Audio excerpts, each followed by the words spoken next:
各位觀眾，大家好！我哋而家係睇下得唔得先啊，我都唔知得唔得。好，得嘅，我哋睇個畫面啦。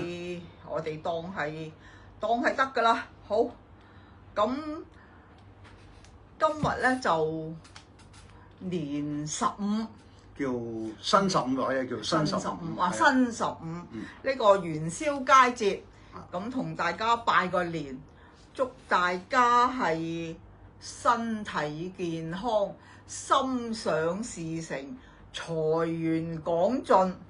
我喺度祝大家龍馬精神，小朋友學業進步，萬事如意。咁我哋今年都係第一次同大家見面，咁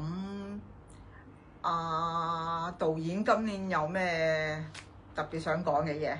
冇咩想講啊，即係頭先咧諗住上嚟新15咁啊上嚟拜個年咁啊，同阿師妹咧其實係師姐嚟嘅，呢個師咩妹啊成啊，咁啊冇咩所謂啦。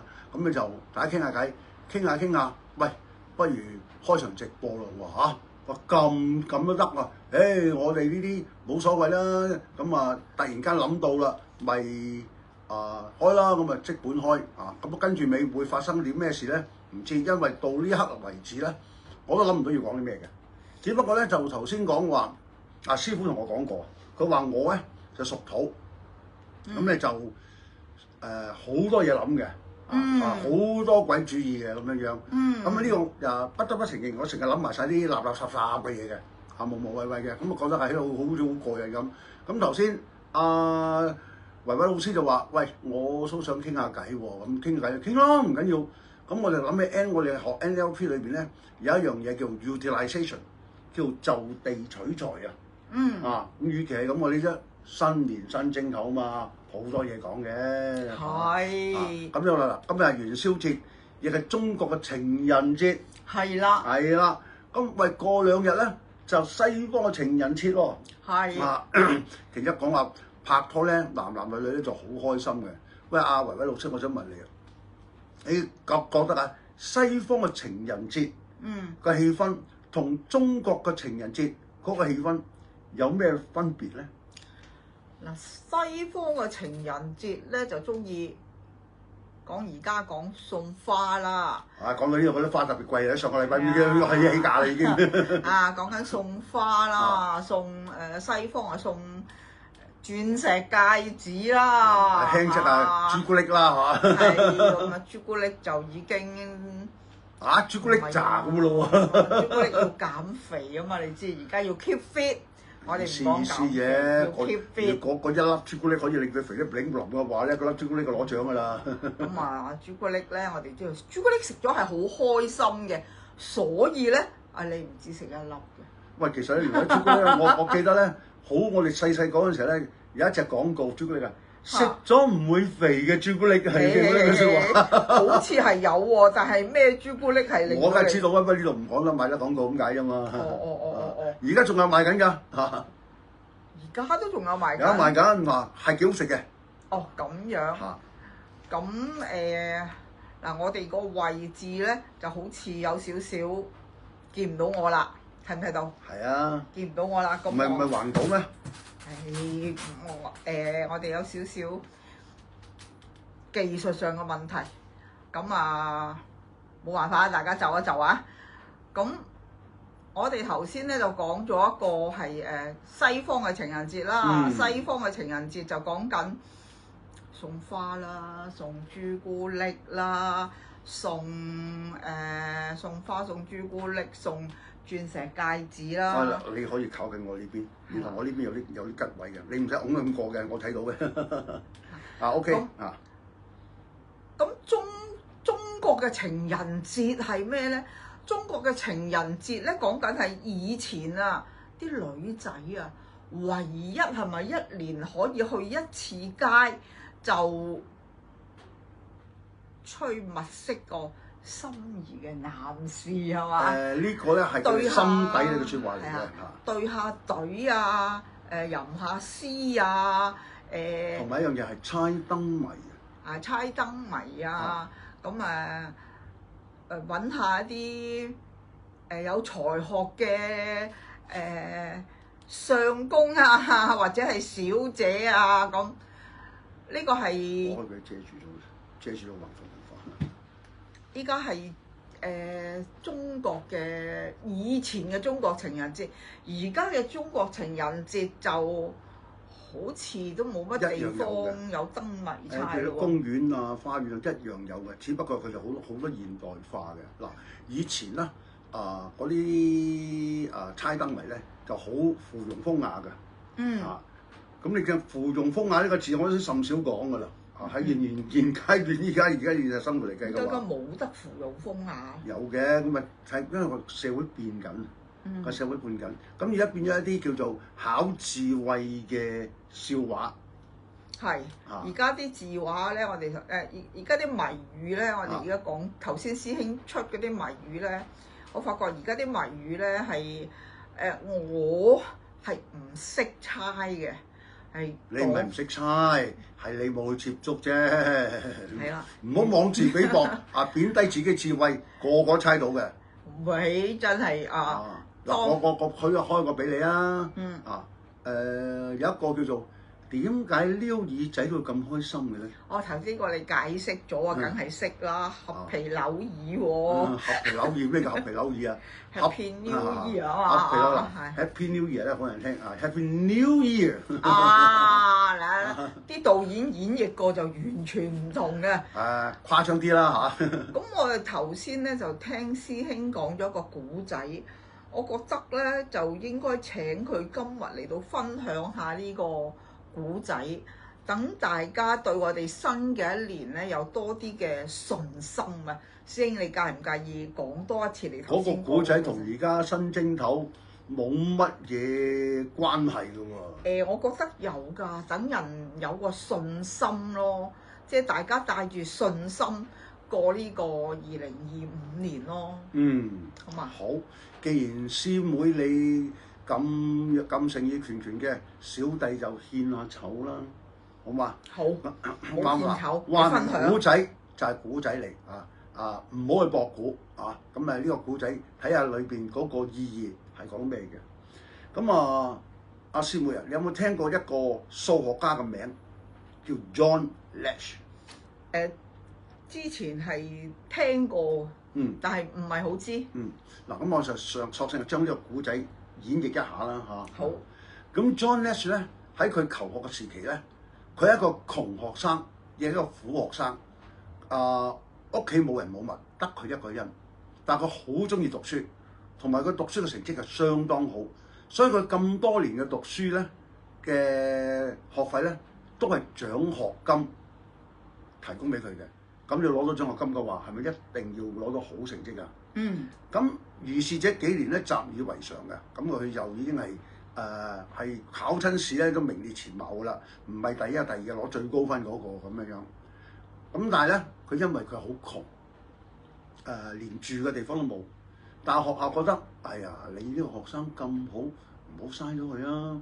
你既然冇地方住啊，咁校長諗下，嗱咁啦，離學校冇幾遠咧，有間屋仔，嗰度冇人住㗎，你喺嗰度休息啦，喺嗰度住啦咁樣。所謂冇幾遠咧，原來踩單車都要20分鐘，即係成10公里㗎啦，均速嚟嘅10公里㗎。好啦，咁冇緊要啦，最緊要就係有書讀嘅啫。喺阿 John Nash 嚟計嘅話，有書讀。咁嗰日發覺，咦，考試咯喎，我話考試喎，咁John Nash 知道聽日9點鐘開考，嗱各位同學，聽日考試啦，個個都做好準備啦，得2個鐘頭時間，9點到11點，OK，咁各自翻歸。因為咧，阿 John 咧就好勤力，翻到屋企咧都喺度咪書，咁咧咪下，砰，趴張台度瞓着咗，太攰啦，乜嘢啊嘛係啦，一宿無話，第二朝一扎醒，9點鐘，哇嚇到佢開考喎，9點喎，仲喺屋企喎，零淋咧就踩住個單車衝到去學校，入班房見到教授， Sir， 唔好意思，我遲咗。哦，唔緊要。嗱，黑板有2條題目，呢度有份試卷，答咗佢啦咁樣樣。咁啊，零零林林攞咗去答啦咁。咁啊寫。咁啊大概10點半到啦，佢發覺啲同學有動靜啦，喐下啦，好似就嚟完咁啦。咁佢自己未完啦。到10點9，有同學起身咯喎，交卷咯喎，吹口哨咯喎，哇！呢個刺激嘅真係。咁但係佢係真係未做完，佢知道自己遲咗20分鐘。好啊，到11點鐘，你知啦，教授幾嚴㗎啦。Gentlemen, time's up, pen down。咁一 pen down 就過去落停筆㗎，你係唔怕答得嘅。但係阿 John 未答晒，佢就企起身 ，Sir，I'm sorry， 我遲咗，可唔可以俾啲時間我做埋佢？啊，係咩？咁其實教授好睇好佢嘅，咁你知道佢遲咗。啊，今日星期六，咁啦，1點鐘我啲試卷要齊晒喺我張台度㗎啦，咁樣樣，咁行去咯喎，咁啊再喺度就寫咯，寫唔理寫到將近1點鐘，個教授走嚟，點啊？做成點啊 ？Sir， 唔好意思，我都係仲未做晒。啊，真係慘啦！係真係慘啦！遲咗20分鐘做唔晒，跟住未講緊㗎。喂，阿教授啊，阿徐院長叫你去嗰邊有啲嘢揾你喎。哦，咁好啊。得啦，我一過去。咁臨走出門嗰陣啊，其實我都唔我話俾啲同事聽，我唔翻 office 㗎啦。總之我啲試卷咧，禮拜一朝頭早9點就喺齊就得㗎啦。其實佢啲説話咧係想講俾人 John 聽，你禮拜一9點鐘要擺喺我上面。唔去，佢唔去問，佢唔能夠話我俾啲時間你，佢唔能夠咁講噶嘛，啱唔啱啊？咁啊，阿 John 就係㗎，咁聽到梗係好開心啦。咁係咁做，放學翻屋企做，但係點樣做都做唔晒。點樣做唔晒？做禮拜6就做，禮拜日禮拜唔使翻學啊嘛。咁做唔晒。到禮拜一個朝早8點45分，佢已經企定喺門口等教授，佢就係仲有攞住份試卷喺度寫緊喎。佢喺度計緊喎，做咩你 ？Sir， 我仲未做晒，唔得㗎喎。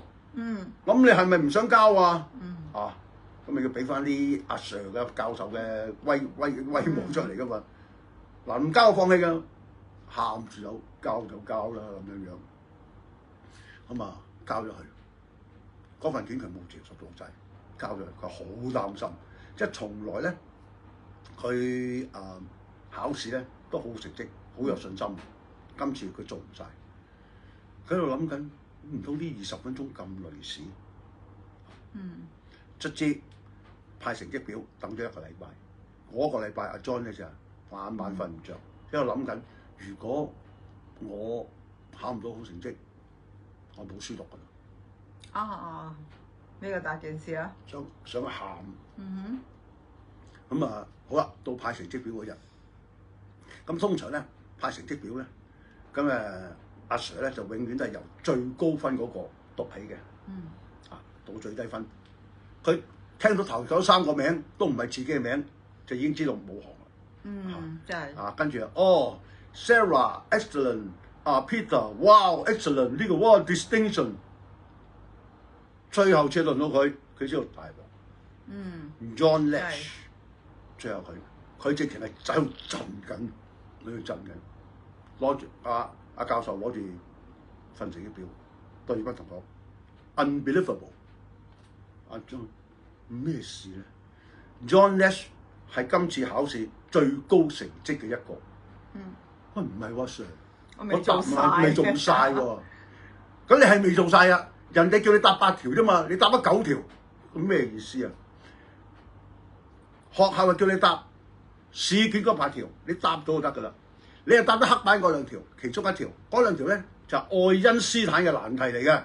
佢答咗1條係冇人解到嘅，咁樣樣。咁自鎖咗之後咧，佢唔係佢好即係好自滿，就覺得乜我答嗰條問題咩？咁其實呢個古仔係反映咗咩咧？阿維維老師。人要對自己有啲信心咯。咁同埋咧即係嗰個信心應該嚟自咧，我不嬲都係好叻嘅。點解啲人可以咁早答晒啲題目？我應該有一個另類嘅思想。我應該俾佢哋答得好，答得足，所以我要用咁多時間。佢哋一定係有啲問題，所以先至交卷交得快過我，因為我不嬲都係好噶嘛。嗱喺 NLP 裏邊咧有一個説話叫做人有我優，唔係叫人有我有喎嚇。人有我優，人優我轉。嗱呢個阿 Sir 教嘅。係啊。咁要人轉咧，呢個我嘅，我變。我記得我好多年前喺間公司度做導演嘅時候咧，有3層人嘅。第一層咧係啲後生仔。呢班後生仔咧有花名叫超人。有前冇後，做死罷就24小時按多開一工啊嚇，好精力嘅啊，擒上擒落啊，登山涉水冇問題嘅，呢個超人。再上一層咧，嗰班技術人員，呢個成係咩啊？佢攞個花名叫萬能啊！做剪接嗰個做化妝，做化妝嗰個做道具，做道具嗰個做燈光嘅。一個人個個位都識㗎，萬能嘅，好犀利嘅。哇！咁就贏晒啦。咁做導演做咩啊？導演咧叫神仙。點會神仙？因為公司人會俾資源你拍嘢，冇就變佢出嚟咯。實變到啊！我就係嗰個神仙。咁你要打救下我哋啦。嗱，變咧就係頭先我講過叫 utilization， 就地取材。你有啲乜嘢做乜嘢？我記得許冠文先生佢講個説話，人哋問過佢：喂，阿 Michael 點解你諗到咁多笑話出嚟嘅咧？咁呢個説話咧，我不生受用嘅。許冠文先生就講：其實你身邊所有嘢都可以好好笑嘅，你諗下佢就好好笑㗎啦。咁當其時我哋小朋友唔識啊，後來咧自己有一行之後咧，就發覺許冠文先生呢個説話真係冇一定受用到。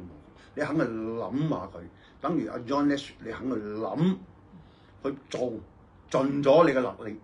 喂，如果假如間俾佢知道咗嗰2條愛因斯坦嘅難題嘅話，可能佢唔會答嘅。係嘛？冇錯。因為佢動力來自咩？來自我要讀書。所以每一個人做嘢係有一個動力喺度，有個動力咧就唔會擔心你做唔到嘢，係怕咩啊？係怕懶惰嘅啫。係啊，啱唔啱啊？因為好多人好多藉口啊，因為這樣所以那樣啊嘛。係嘛？係啊，因為知道唔係我想要嘅嘢，唔關我事嘅，我冇乜咁專注佢。嗱，咁我又諗翻起喎。我嗰陣時咧，嗱講一個利是的故事啦，新正頭醒起啦。咁嗰陣時咧，我仲係做緊攝影師嘅時候，咁去同人哋影結婚相。咁當其時咧，我都係20零歲度嘅啫。當其時嘅影結婚相咧，一般咧就100蚊一日人工，100蚊一日。咁如果係稍為係即係企理啲咧，150蚊。咁我大普遍都150蚊㗎啦嚇。如果收到200蚊嗰啲咧，就師傅級㗎啦。咩叫師傅級？即係好叻㗎，啲嘢齊晒啊，唔使擔心啊咁。嗌到300蚊嗰啲咧，就老行專㗎啦。咁直情係有少少天文數字感覺。喂，300蚊一日，佢哋嗰陣時嘅人工一日都係幾廿蚊嘅。哇！咁300蚊就好犀利㗎咯。好犀利㗎嘛。係啊。咁當其時咧，小弟咧就開咗客嘅價。500蚊，神仙嘅價變出嚟啊！咁嗰日咧，我好記得，好配合個新郎哥同埋新娘好配合我。我話乜就乜，我話點拍就點拍，佢哋養得好開心。我仲記得咧，臨散席嗰陣時候咧，新郎哥嗰件西裝係流得出汗水嘅。哇！我話咁犀利，好啊，完場啦，好啊，喂，唔該晒你啊，師傅，咁啊，俾咗500蚊我。再加200蚊利是，哇！真係咁嗰陣時我話：咦，原來賣力就得㗎咯。嗰陣我學到一樣就賣力，唔係哎呀我真係好彩啊！我有咁多錢利是，唔係，因為個利是嘅意義係喺邊度嚟㗎嘛。好啦，我又突然間又咁威個故仔咯喎，因為唔講由少一講我好多故仔走出嚟。導演係咁㗎。咁咪師傅話我屬土啊嘛。咁嗰當其時咧，我哋有個師兄輩，佢係一個成一名嘅攝影師，咁啊專嚟影廣告嘅。咁啊有一次佢個朋友結婚，佢話喂，同我影結婚相啊嗰日。咁喂，哎呀大師啊，同你影結婚相唔得啦，唔能夠講話唔影㗎，唔影就好似好唔俾面啊嘛。之後開個好精彩嘅價錢，而家講緊係30幾年前啦。好啊，1萬蚊啦咁，佢肯咁啊1萬蚊，我鬼俾你咩？1萬蚊幾個月人工啊嘛，嗰陣時係。好啊，嗰個出嚟我喺個袋即刻揞1萬蚊現金，啪擺咗我面前。你話㗎1萬蚊㗎，焗住要影。想唔影就唔得啊！嗰朝7點鐘去機場接新娘啊，總之嗰日跟住我一日啦。佢又唔係好願意啊，就嗰陣時幾多攝影師恨都恨唔到。嗱，即係意義喺邊度？嗱，呢封利是好啊，咁啊到今時今日啦，我問翻啲有時同啲年青人傾翻偈嘅影結婚相嗰啲咧，佢話有啲真係好現實㗎。嗱，呢度唔好介意啊，我照講出嚟嘅啫，我聽翻嚟嘅，而係事實我眼見嘅。咁通常咧，啲攝影師去到主人啲成日主人家屋企咧，咁啊梗係，哎呀師傅唔該晒啊，咁就派利是嘅，即刻派利是。咁啲攝影師咧，有啲好現實嘅，即刻睇睇我哋自己先，20蚊啊！喺度啊，得啦，影啦咁樣。一揭一嚿水，喂奶奶恭喜晒，哎老爺恭喜晒，哇好醒神喎！完全唔同晒嘅態度，都係影相嘅啫。所以咧，喺呢度各位嘅師兄弟、行家、師姐、師妹，有一樣咁開心，冇一樣照做。千祈唔好為嗰封利是幾多與寡而去改變自己個操守。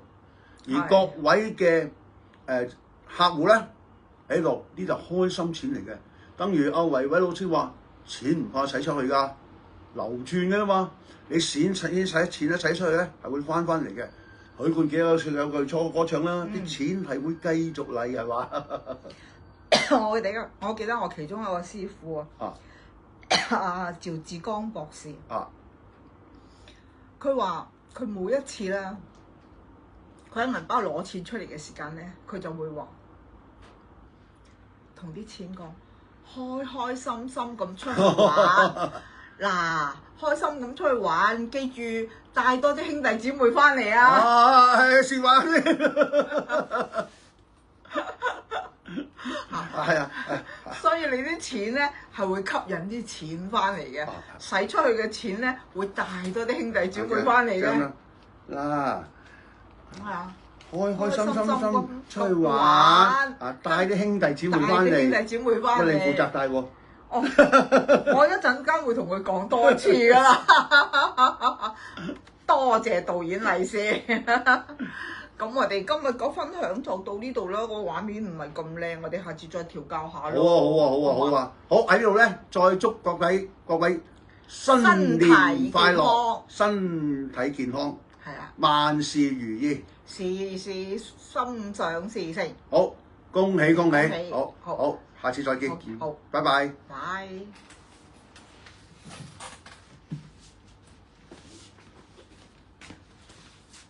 咁邊個？完成啊？